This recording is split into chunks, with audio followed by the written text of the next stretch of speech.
বেশ কয়েকদিন আগের একটা ভিডিও তোমাদের সঙ্গে শেয়ার করি। আসলে সরস্বতী পুজোর দিন মামার অ্যাক্সিডেন্ট হয়েছিল, আর সেটা বেশ বড়ই অ্যাক্সিডেন্ট হয়েছিল, প্রায় বলতে পারো প্রাণেই বেঁচে গেছিলো। তো মামাকে দেখতে আবার গেছিলাম, আর সেখানে গিয়ে দেখি মামা তো শুয়ে আছে, কিন্তু তোমাদের আর দেখাচ্ছি না সেরমভাবে। দুটো ছবি জাস্ট তুলেছি। দেখো কি অবস্থা মামার, পা তো দুটোই পারলে প্রায় ভেঙে গেছে, একটায় চির খেয়েছে আর আরেকটায় পাত বসেছে। মামাকে দেখতে গিয়ে মামার সঙ্গে কথা টথা বলে আসার পর, মামা যেহেতু ইউনিভার্সিটি কোয়ার্টারে থাকে, কিন্তু ওপরতলায় থাকে, কিন্তু পা ভেঙে যাওয়াতে সে ওপরতলায় উঠতে পারেনি, নিচেই কলিগ প্লাস বন্ধুর এক ঘরে আছে মামা। তাই মামাকে দেখে আসার সময়, মামা সামনে বাগান করেছিল বিশাল বড় করে, প্রচুর সবজিপাতি লাগিয়েছে। তাই মামা বলছে, বোন অনেক সবজিপাতি আছে, তুই নিয়ে যায়। তাই মা এখানে কত শিম তুলছে, এখানে মামিও বলে দিচ্ছে এটা তোল ওটা তোল।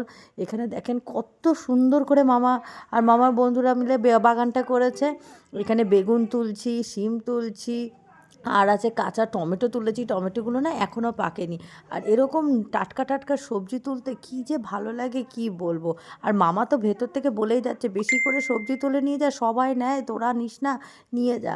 আর মামিও বলছে বেশি করে নে মনি, বেশি করে। আর আমার তো এই সবজিগুলো তুলতে বেশ মজা লাগছে। দেখো কত কিছু বাজার করে নিয়ে এসেছি মামার বাড়িকে দেখতে গিয়ে, বেশ ভালোই লাগছিল কিন্তু।